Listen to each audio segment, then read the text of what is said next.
You see this picture up here? Are your gums beginning to look this way? Are they receding? Anyway, do you know that there are some things you can do to regrow your receding gums? Watch this video to the end and you'll thank me later. Anyway, I'm Dr. Nkachidima. I'm a dentist and I help improve your oral health literacy. So yes, let's dive in. Okay, so what is gum recession, or what are receding gums? Okay, so normally, okay, the gum holds the teeth at a particular level. Okay, so what happens is that gum now, it has shifted downwards, okay, thereby exposing the roots of the tooth. Okay, remember there is a section of the tooth that is exposed and I'm going to put a picture to that. All right, so that's what gum recession is. So now you might want to ask me that, okay doctor, what are the predisposing factors? First of all, it could be impact of toothbrushing, okay, like faulty toothbrushing technique, like you're using a lot of force to brush, you're not using the right brush, you're not using the right technique, you know, that can cause gingival recession. Okay, and not just that, another thing also is for people that have gum piercing. This is a picture on the screen, okay, or people that have what we call abnormal frenum. This is another picture on the screen.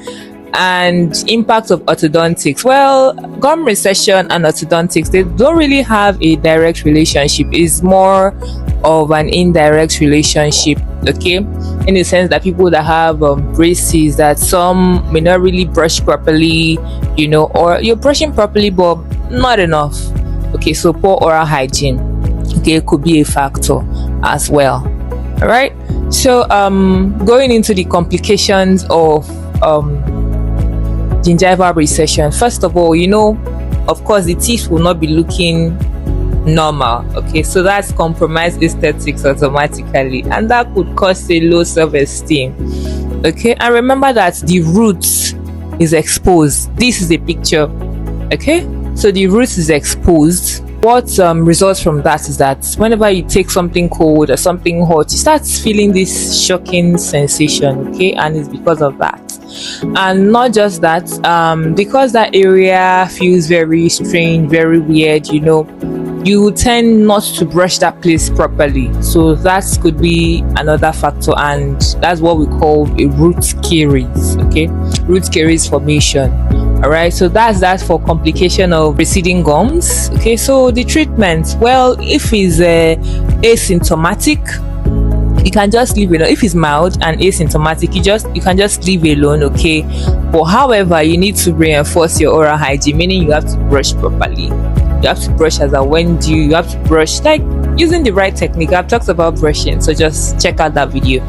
Okay, and not just that, for the ones that are symptomatic, just meet your dentist. They already know what to do, but they're going to do what we call a scaling and polishing. That basically just means teeth cleaning. Okay, and another thing called a deep cleaning, but if it's really advanced, we'll have to do a surgery for you. Okay, thank you.